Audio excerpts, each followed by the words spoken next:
We are back after the commercial break, guys, talking about Greg, you asked for this topic. I will be completely honest. All I know as of right now is that there's no baseball. So you wanted to talk about the CBA, what's the progress with that?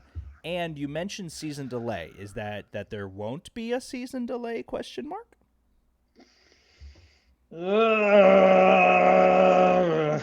Sorry, I had to get that out. It was announced today that the owners are requesting the assistance of a federal mediator to help try to get a CBA Well, that's resolution. good. Why is that It not is good? good. It is good. That's very but good. the players have to agree to it. That's the key right there. And you don't think they will? I don't believe they will, but here's the reason for this. The fact that this is so far spread out that we have to get a federal mediator involved into this really tells you how bad this situation is. Because, and I'm going to bring this up. Did you think it was good? No, Okay, whatsoever. fair. But I would have at least thought, in all seriousness, because mid-February is when pitchers and catchers usually report to spring training. Oh yeah. That's like the kickoff right there, because March is Big when pitcher, games guy. usually. Yes, and that's when March is when games usually start happening. So the fact that we just started February and we're not anywhere near close to a deal. There are so many parameters that are still far apart on. Like, they're still arguing about minimum salary for players still, and they're far apart on it. There's an argument. What's the minimum right now? It's got to be like 500,000 or something, right? I believe it's like 6 something. Okay. But the players want it increased to 715,000, and then go up by increments over the next couple of years, which I think is reasonable. Boom, because the done. majority of minimum wage, inflation. But the majority of players in the union make league minimum, which is important. It's the rank and file. But the owners don't want to raise it. They want to keep it essentially the same, which is a big problem. Inflation. Then there's global warming. There's the argument about when arbitration will start. Then there's an argument about how high the luxury tax can be. Then there's an argument about creating a pool to try to get younger players more money up front. Then there's an argument about it's absurd. Well, Wonder Kid, he got the most money ever, didn't he? Not ever. You know what I mean, though. Wonder Kid, you mean Mike Trout? No, your dude. Wonder. Oh, Wander Franco. Yeah. But that was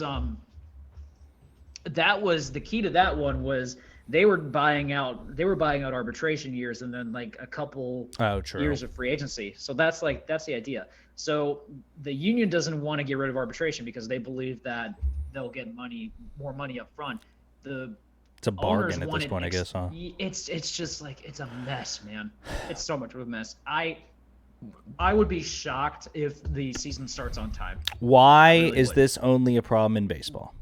I know that the easy answer is because there's a cap, but I'm asking. No, there is no cap. There's no cap. There is a cap in other sports, is what I. Yes. But my point here is why this sport? Because this is the only sport that I can think of where values of franchises have skyrocketed astronomically, but player salaries have dropped 4 years in a row. Mm-hmm. That's a big problem.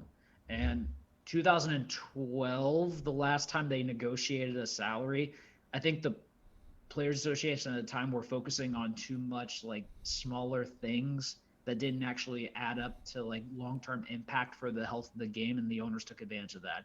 And I think there was just so much scrutiny that was building up over the last 8 years that it got to this point where the Players Association is now just dug into their heels on this, which credit to them because I'm on the players' side in this. But I think there's if you were on the owner's side, Greg, I would take your baseball man card away.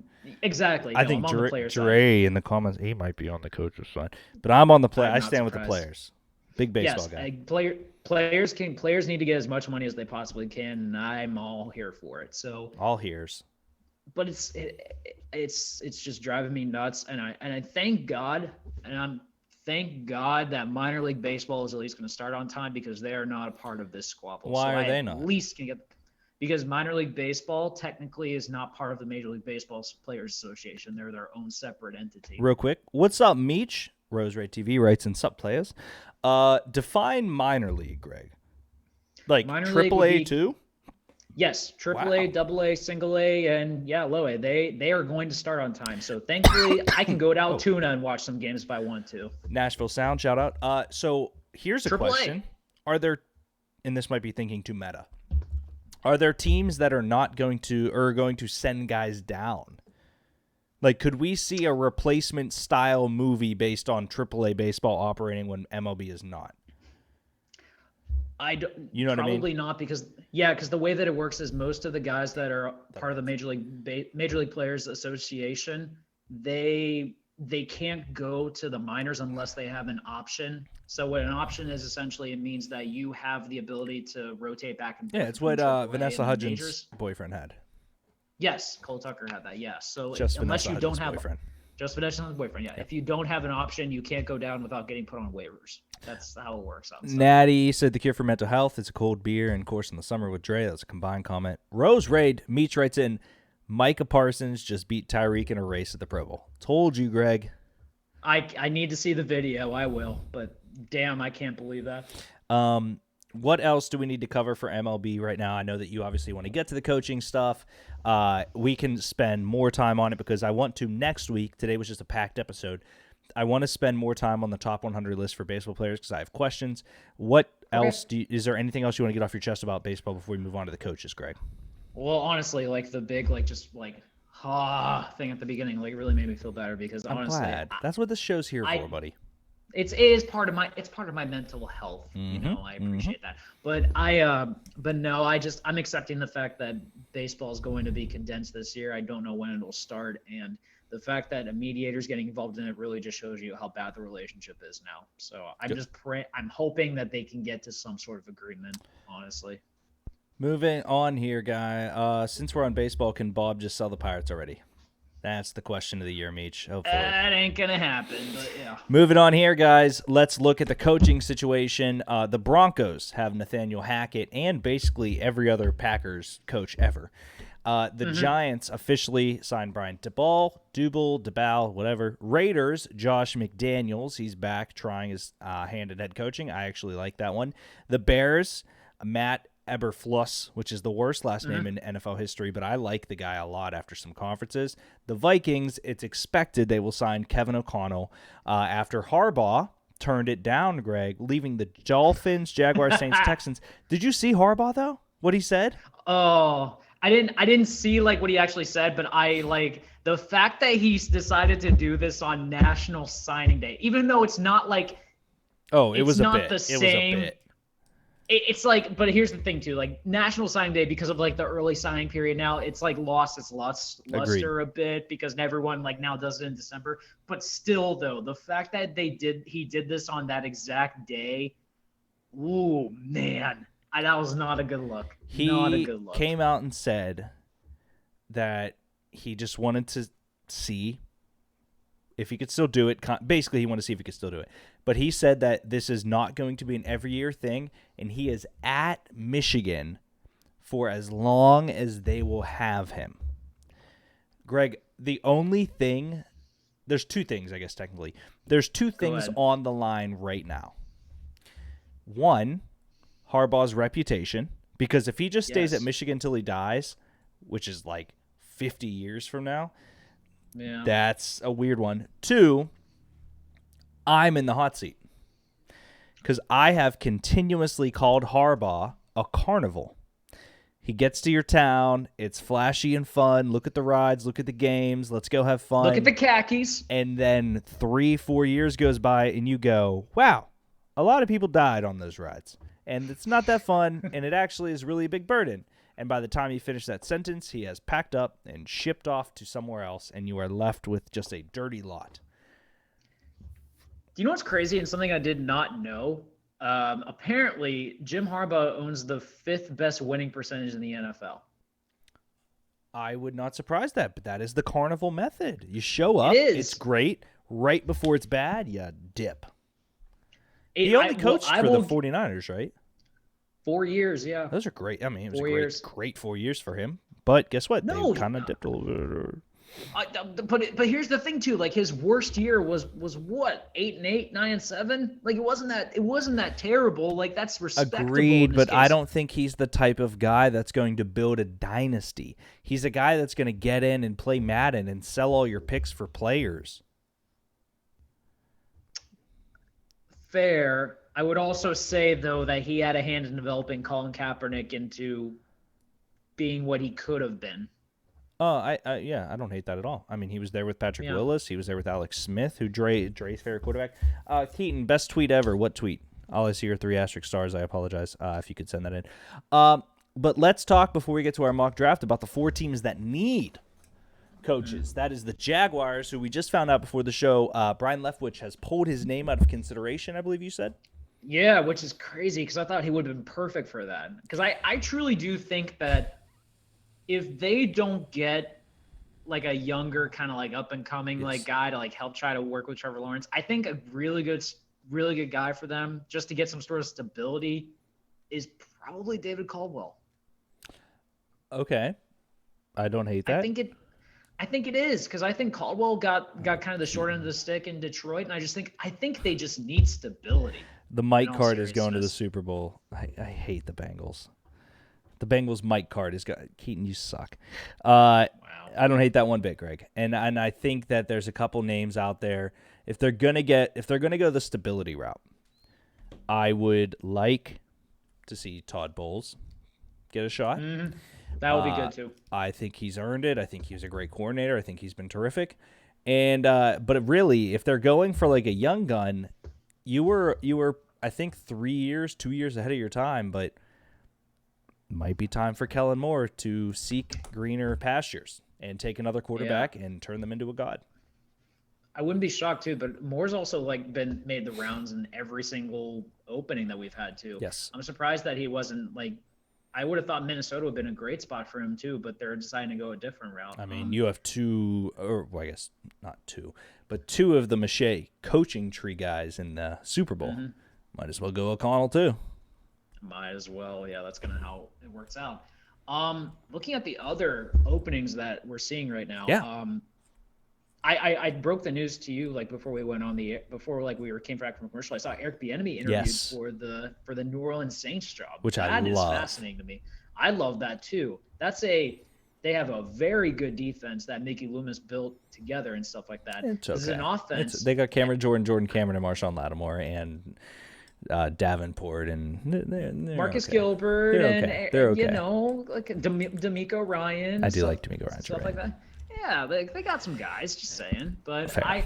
But this offense is something that I think can have certain things that they need to tweak a little bit. Because I think the problem is too much of their offense ran through Alvin Kamara, and that got screwed over. So you said that, and I wanted to wait to bring it up on show. You mentioned that if they could not have their entire Meach right saying Kellen Moore should go to the Saints, I would like that too. But you said if they can have their entire offense not run through Alvin Kamara, they'll be better, Greg. Something along those lines. Obviously, that's not verbatim what you said. I argue they had nobody else on offense this year. The past 2 years, even. I don't think Michael Thomas is good without Drew Brees. I'll say that out loud. Yeah. And none of their wide receivers were good. I mean, Marquez Callaway's their number 1 guy. You know what I mean? Like, what are we doing here? Yeah. You're an Adam Troutman guy too. Like, he had promise. Oh, I hate him so much anymore. I'm swimming the opposite way down the stream. He has been bad. What I look for and what I said and what I will stand beside, if I'm in dynasty football, I look for tight ends that block. Adam Troutman's a great blocking guy. I rode the wave. He was the starter.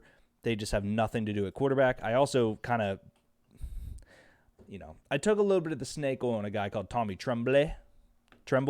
I do remember the Tommy Tremble. He was the number 1 blocking tight end in the draft. I don't think it's going to work out. Long story short, I'm off the Troutman train. Yeah, and then looking at the other situations too, I have no idea what the heck's going to go on with the Texans. That's like, yeah, I have my hands off of that one, man. I have no idea what the heck they're going to do. Dude, you know what? If I'm the Texans, I'm just hiring Flores. Chaos. I want the league to hate me. Chaos. Yeah, I mean, I feel like the league already doesn't like the Texans, especially because of that whole Jack Easterby stuff that came out last year. So there's that. The false And then the prophet himself. Dolphins. And then the Dolphins, the guy that like I think a lot of that is probably going to end up being the favorite is the I believe the offensive coordinator for the San Francisco 49ers, that Mike McDaniel guy. Have you seen a picture of Mike McDaniel? Yes.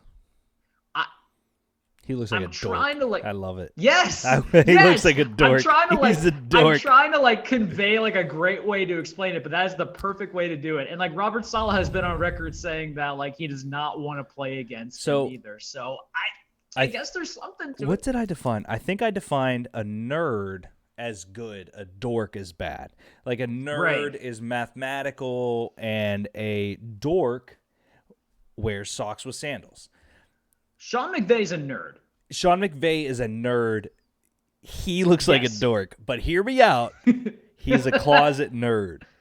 Yes, that's fair. That's fair. It's just like, oh man, I'm starting to believe that's going to be the guy that the Dolphins end up going with, because I think Stephen Ross is adamant that he wants someone to help Tua in all seriousness, and that's where we're going towards.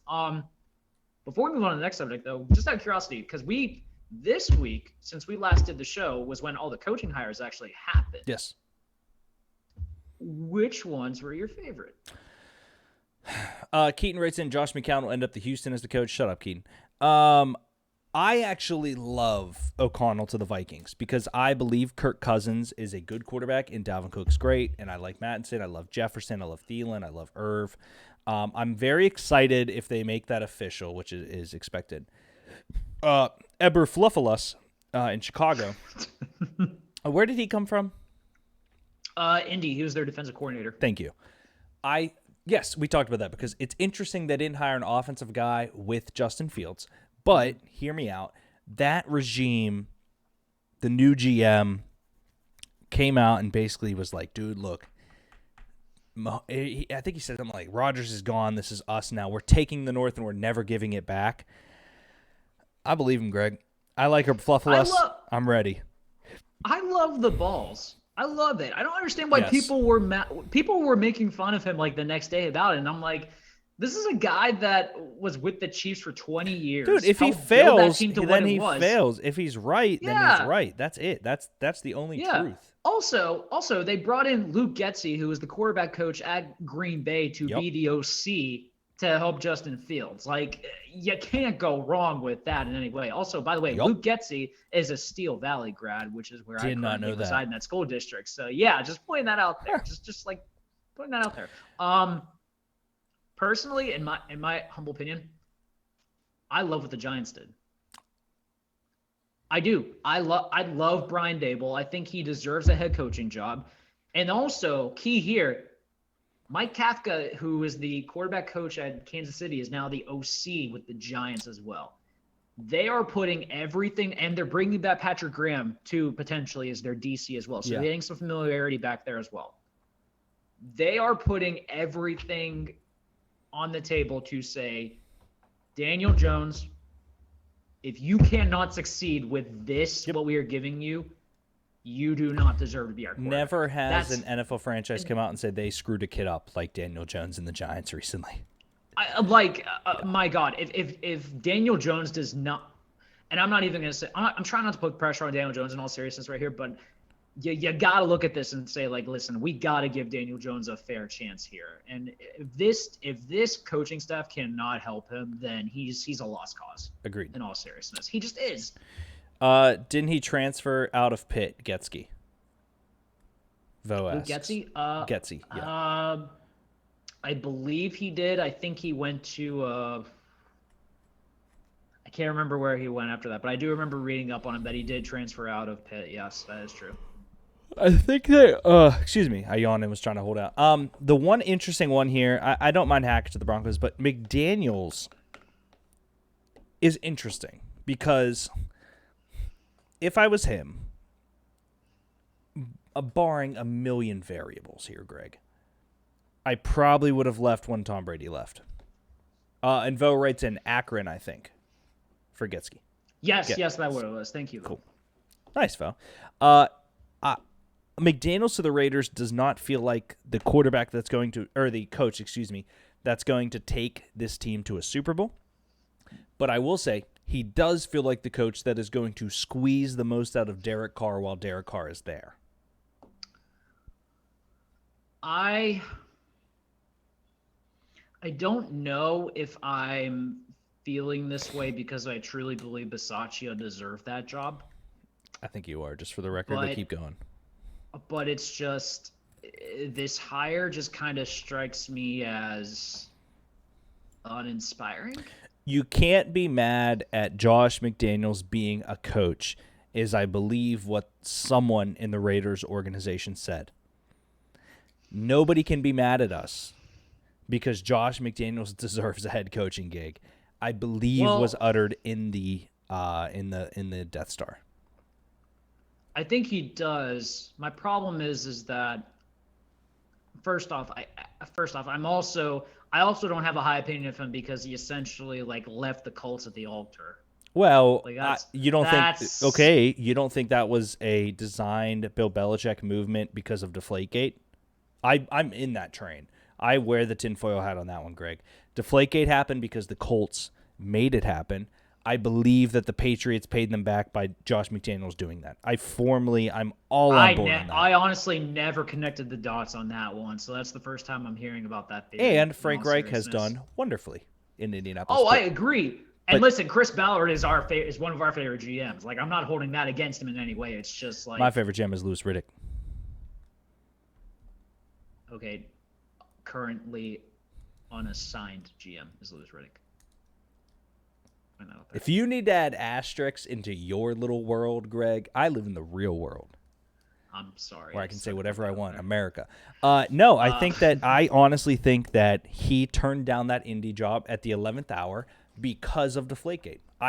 I'm all in on that. I can't believe we haven't talked about this before. I honestly never connected the dots on that until you just brought it up right now. It makes sense, but I'm just amazed I never ever considered it beforehand. But it really does. It is weird that I thought of that before you. You have the brain. This is almost like Wordle again, where I'm just better than you, and it's frustrating. Oh, shut up! Shut up! Shut First up. off, but here's the point too. My brain doesn't immediately go into the conspiracy theory route, though. I honestly just look at it as Josh McDaniels is just a piece of crap human being and decided that, I don't want to take over a franchise. Mm-hmm. That's the way I looked at it. So I never connected the dots on the whole Deflategate payback type of thing because I didn't think he was that petty, in all seriousness. Because your brain is not big, Greg. We have throbbing brains on this side of the screen. You know what I mean? My brain's not built for pettiness, apparently, unlike some people. All right, you stupid petty hoe. All right, let's get